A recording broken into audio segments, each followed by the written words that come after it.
Sefarad presenta Magazine Sefaradí.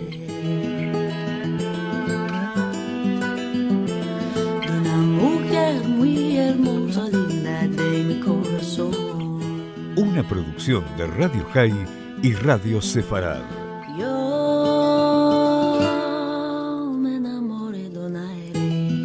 Con la conducción de Marcelo Benveniste. Linda de mi corazón.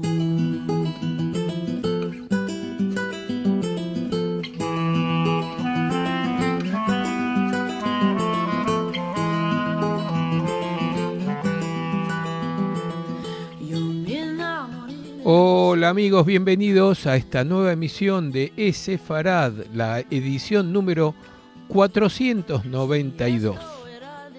A fines del año 1894, Yosef Sabah, un maestro nacido en Esmirna en tiempos del Imperio Otomano y formado en la Escuela Normal Oriental de París, llegó a Colonia Clara en Entre Ríos, en la República Argentina, para organizar las escuelas primarias.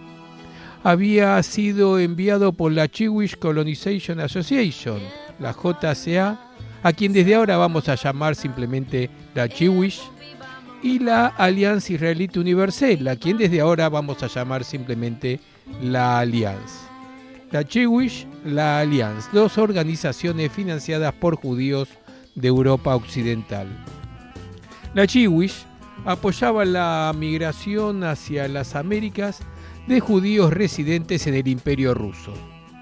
La función de la Alianza Israelita Universal era educar, modernizar y en última instancia occidentalizar a los judíos del otro gran imperio de la época, el Imperio Otomano. Estas dos instituciones combinaron sus esfuerzos en la Argentina. La Jewish fundó colonias agrícolas para inmigrantes judíos que huían de la violencia en aumento en el Imperio Ruso. La Alianza aportó los esquemas educacionales y los maestros para implementarlos en las escuelas de las colonias. Así comienza la introducción del libro Entre lenguas y mundos, Yosef Sabah, las cartas de un maestro de la Alianza Israelita Universal desde el litoral, realizada por Mónica Zurmuk, quien además se encargó de la traducción, la cronología y las notas de este libro que contiene estas invaluables cartas de Yosef Sabah, uno de los principales maestros que tuvo la comunidad judía del litoral argentino, llegado desde Rusia escapando de los pogromos. Esto nos va a llevar a la historia de la presencia de este sefaradí nacido en Esmirna en aquellas colonias y que vamos a recorrer a lo largo de este y de uno o dos programas más de Sefarad Magazine Sefaradí.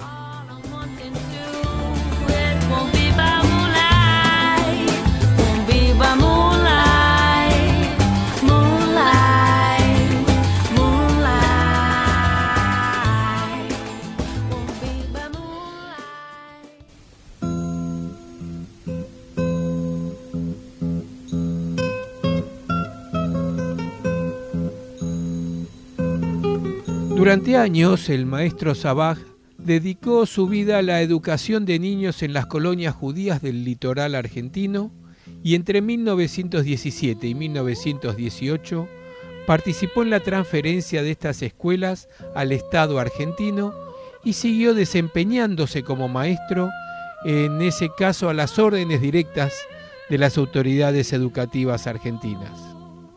El libro Las cartas de un maestro de la Alianza Israelita Universal desde el litoral reúne cartas escritas por el maestro Sabah a lo largo de 28 años y enviadas desde las provincias de Entre Ríos y Santa Fe a sus dos empleadores.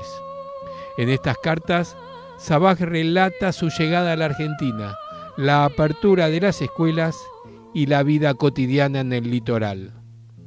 Las cartas, preservadas en el archivo de la Alianza Israelita Universal en París, proveen una fascinante ventana a la vida en el litoral argentino entre 1894 y 1922.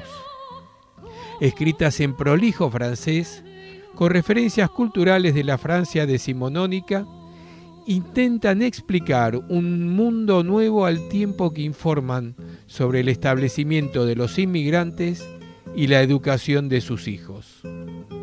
A medida que pasa el tiempo, el maestro Savage incluye en sus cartas más y más palabras en castellano y crea neologismos para dar cuenta de detalles de la realidad de la vida en el campo argentino, para lo que ni el francés parisino ni el judeo español del Imperio Otomano tenían suficientes palabras. La Jewish había sido creada en 1891 por el barón Maurice de Hirsch, que, preocupado por el recrudecimiento del antisemitismo en el Imperio ruso, buscaba proveer posibilidades de establecerse en colonias agrícolas en América a los judíos de la zona. Para educar a los niños de las colonias de Argentina, el país donde tuvo más éxito su empresa colonizadora, el barón Hirsch recurrió a otra institución, de cuyo comité central formaba parte, la Alianza Israelita Universal. En conjunto, ambas instituciones establecieron en el campo argentino a cientos de inmigrantes del Imperio ruso y abrieron escuelas para educar a sus hijos, que también estaban abiertas para niños criollos y de otras comunidades inmigrantes. El modelo estaba basado en la experiencia francesa: educación laica e inclusiva y formación ciudadana. En estas colonias, los inmigrantes judíos del este de Europa volvieron a vivir del campo después de los siglos de restricciones a las tareas agrícolas que sufrieron en Europa. La Alianza Israelita Universal fue fundada en París en 1860 por un grupo de judíos franceses. Inspirados por los principios de la Revolución Francesa, luego de la cual se les había otorgado derechos civiles a los judíos, los miembros de la Alianza estaban convencidos de que el efecto emancipatorio se iba a extender y que iba a terminar con el antisemitismo. Para acceder a los derechos civiles, afirmaban, los judíos debían transformarse en ciudadanos modernos, regenerarse a través del abandono de prácticas que los diferenciaran de la población general. Para lograr esta regeneración, la Alianza fundó una red de escuelas para educar a los niños de comunidades judías en la cuenca del Mediterráneo. Como explica Aarón Rodríguez, todos los beneficios de la sociedad occidental que habían causado la emancipación de la judería francesa debían ser llevados a los judíos de países atrasados para despertarlos y combatir su miseria económica y social. La emancipación legal no podía ser considerada aislada de la regeneración que, en efecto, significaba occidentalización.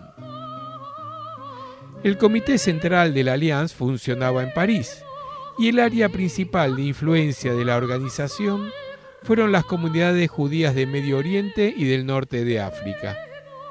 Estas escuelas eran parte de una empresa mayor emprendida por los países europeos con la misión de occidentalizar a estas regiones sobre las que tenían intereses políticos y económicos.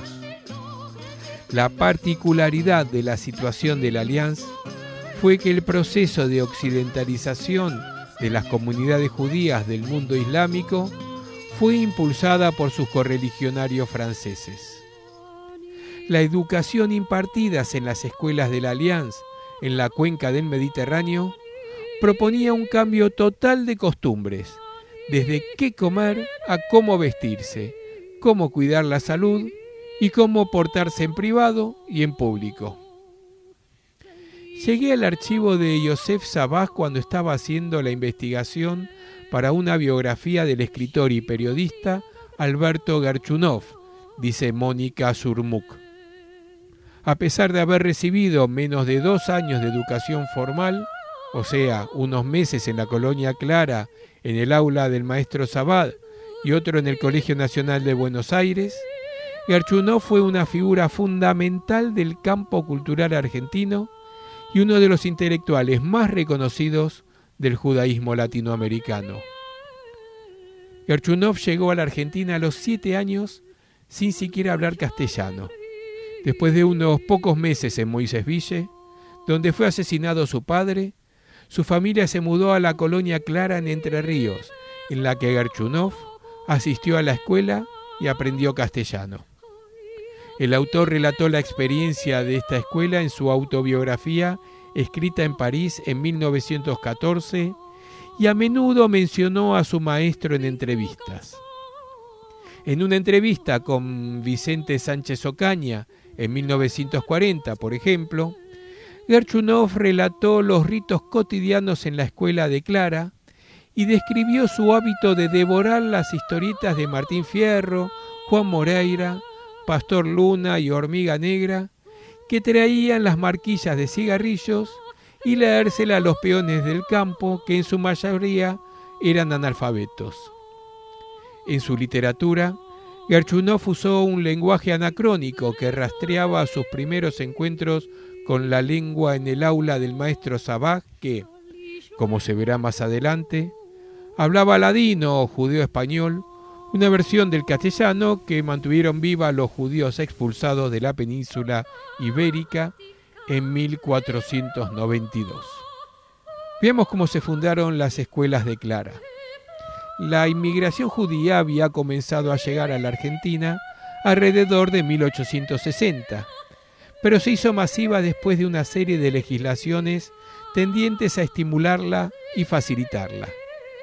En la década de 1880, y en el contexto del estímulo a la inmigración europea que había impulsado la Ley Nacional de Inmigración de 1876, el Congreso Nacional de la República Argentina aprobó un presupuesto para el establecimiento de oficinas de información sobre la Argentina en varias ciudades europeas y el uso de fondos públicos para cubrir los gastos de viaje de los inmigrantes. Después del recrudecimiento de la violencia antijudía en Rusia, representadas por los pogroms en 1881, la Oficina de Inmigración Argentina en París desarrolló tareas específicas para estimular la inmigración judía, entre ellas, publicar avisos en la prensa en yiddish del imperio.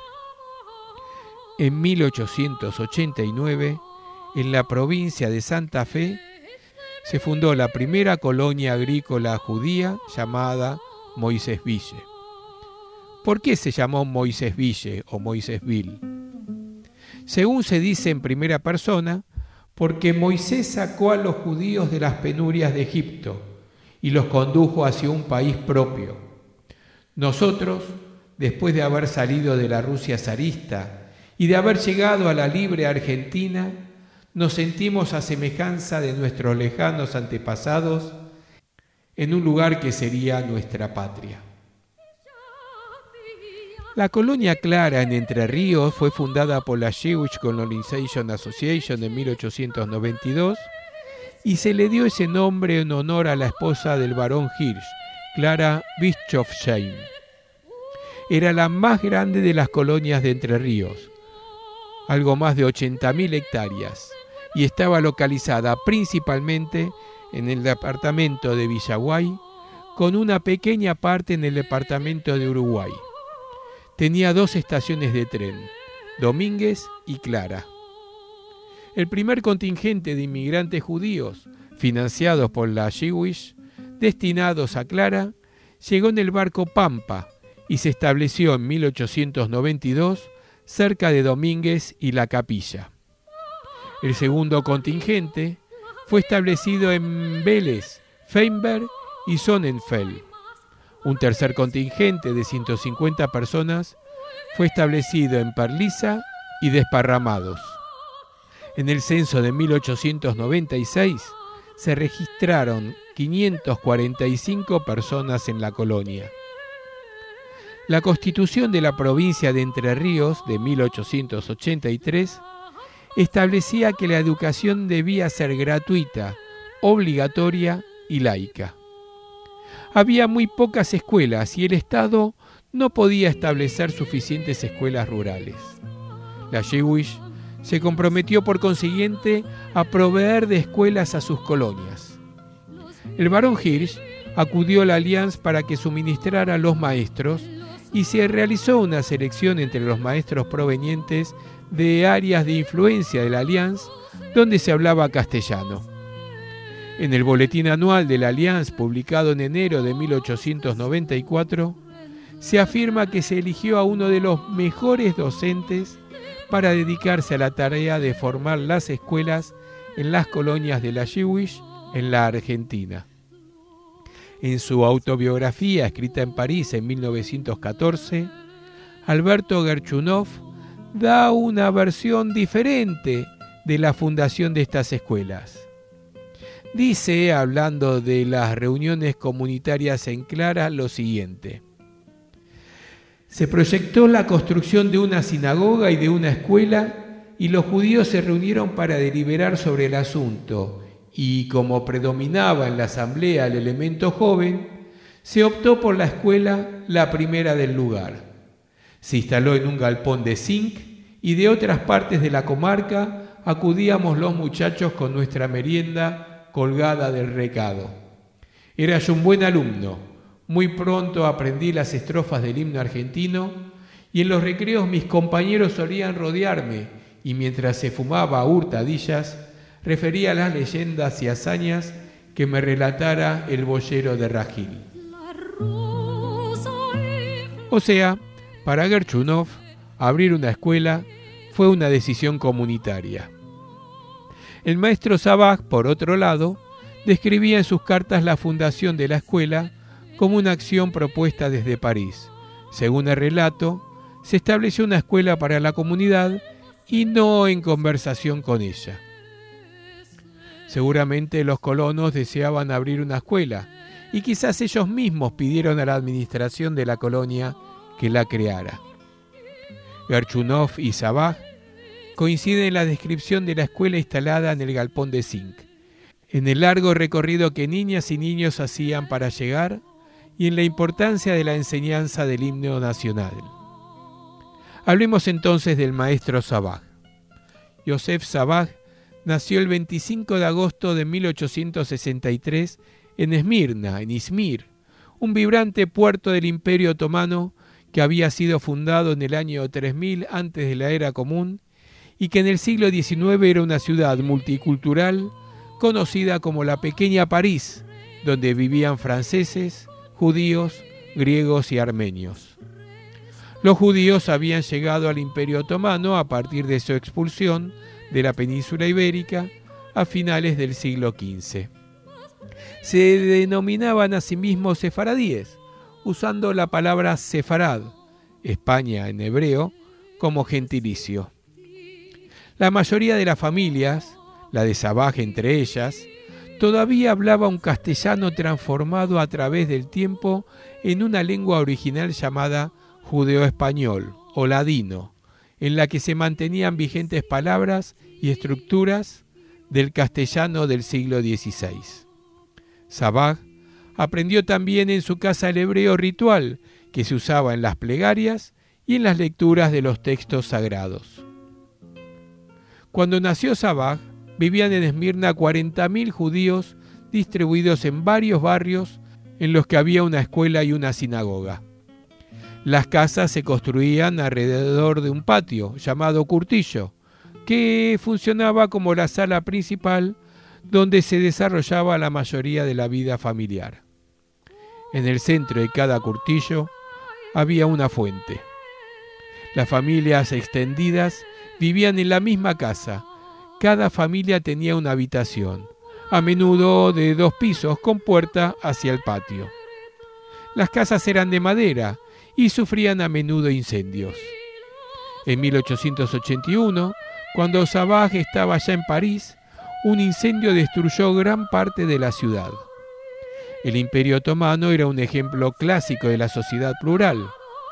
El principio general era aplicar las mismas regulaciones a todos los individuos de diferentes comunidades. Cristianos y judíos vivían en un sistema llamado Millet, que originalmente definía una comunidad religiosa, pero que para el siglo XIX significaba una nación.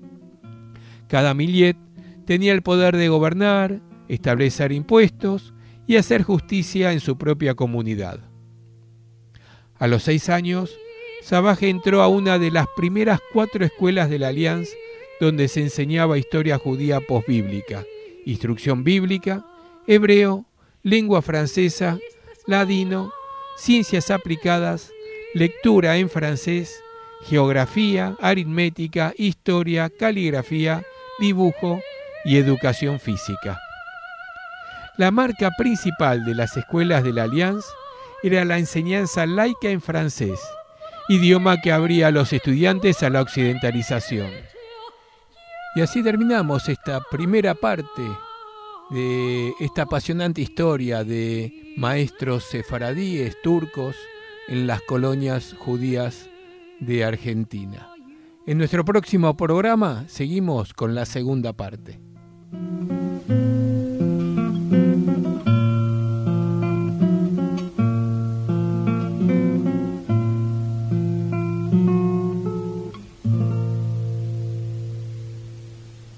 Yéndome para la guerra. Nuestras vías de comunicación son múltiples. Por mail a magazine@esefarad.com, en nuestro sitio de internet www.esefarad.com, y nos encontrarán muy fácilmente en Facebook y en Twitter buscando por Esefarad.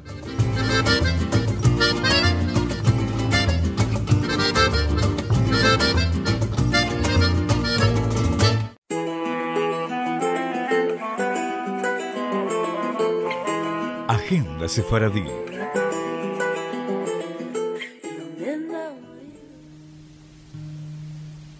Porque lloras,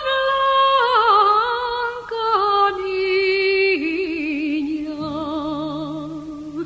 porque lloras, blanca. Esta semana vuelven los encuentros totalmente en ladino de los domingos en encuentros de Al-Had, Musafires y Balabayes. Este domingo 4 de octubre el tema es los libros y publicaciones en judeo-español, con Jenny Laneury como anfitriona desde Francia, teniendo como invitado a otro francés, François Sassard. Les recuerdo que son encuentros hablados totalmente en ladino y los que hablan castellano lo van a entender perfectamente, especialmente con esta calidad de estos dos personalidades imprescindibles en el mundo del ladino. Como siempre, este encuentro son los domingos, en este caso domingo 4 de octubre a la 1 del mediodía de la tarde, hora de Argentina. Saquen la cuenta cada uno en sus ciudades. Además, en nuestro encuentro virtual de cada jueves, Raíces de Sefarad 2020 online, nos visitará virtualmente en vivo desde Miami el próximo día jueves 8 de octubre, nada menos que Ginny Milgrom. Este es un evento en conjunto con la Jewish Heritage Alliance, así que también tendremos la presencia de su fundador, Michael Steinberger. Es espectacular esta charla que nos va a hablar sobre la investigación en los registros medievales de España y Portugal, lo que siempre quisimos saber, cómo investigar en los registros de la Inquisición, pero esto es más allá de la Inquisición, es en los registros del medioevo. El acceso interactivo a todos estos eventos es siempre en vivo por el canal de YouTube de Esefarad y en la página de Facebook del Centro Cultural Sefarad.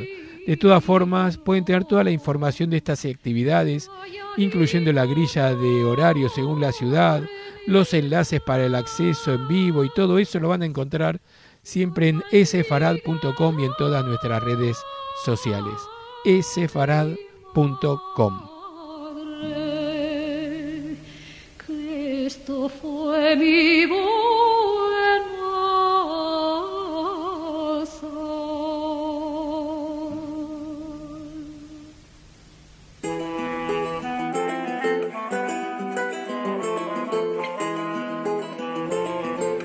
Música.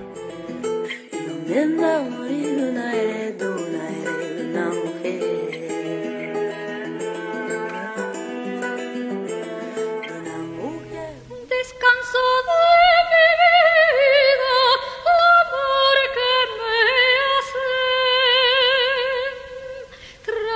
Y así nos vamos. Yo soy Marcelo Benveniste, los espero como siempre en nuestra próxima edición de Sefarad Magazine Sefaradí, la semana que viene a lo largo de todo el viernes en radiosefarad.com y los domingos a las 6 de la tarde en radiohai.com. Y como siempre los esperamos en nuestro portal sefarad.com. Recuerden que en sefarad.com están todos los eventos, toda la agenda de actividades con sus horarios, los enlaces de cómo acceder a cada uno de ellos, cosa que también reiteramos en nuestro boletín semanal, en nuestra agenda semanal y en todas las redes sociales, en particular en Facebook y en Twitter. Así que no dejen de estar conectados con nosotros a través de sefarad.com, donde además encontrarán infinidad de artículos y novedades del mundo sefaradí. Ahora nos vamos escuchando el tema Gerinello, pero en portugués, por un cantante brasilero, César Barreto, de su disco Homenaje a Sefarad, traducido del judío español por Virgilio Maya e interpretado, como dijimos, por César Barreto. Semanada buena. Quem tivera tanta sorte para ganhar o perdido, como teve Gerineldo manhãzinha de domingo, limpando panos de seda pra que o rei fosse vestido, a infantaria admirando das alturas do seu ninho.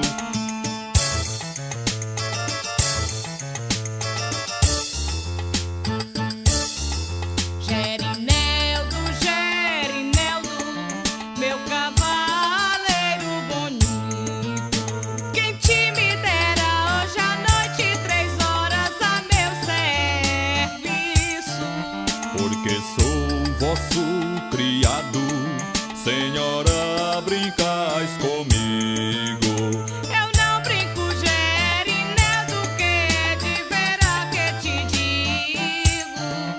A que horas virei, senhora, visitar vossos domínios? Assim pela meia-noite, quando o rei tiver dormido.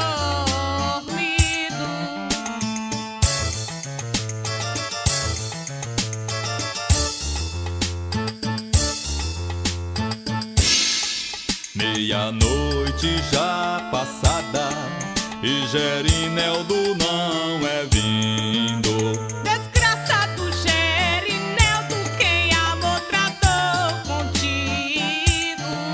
Palavras não eram ditas, já na porta tem batido. Quem é esse ou qual é esse que bate a porta atrevido? Gerineldo sou, senhora, venho pelo prometido. Entre beijos e abraços o sono fez 2 cativos.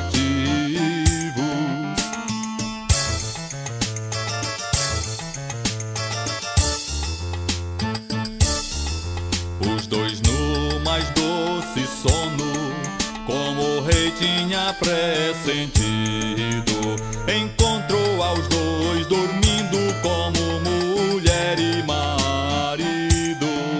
Que será de mim, coitado? Que será de mim, mesquinho? Se matar a Gerineldo, meu reino estará perdido.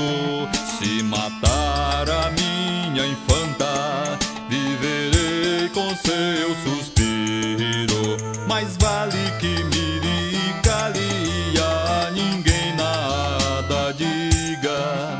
Na manhã do outro dia, ricas bodas se armaram. Na manhã do outro dia, ricas bodas se armaram. Na manhã do outro dia, ricas bodas se armaram.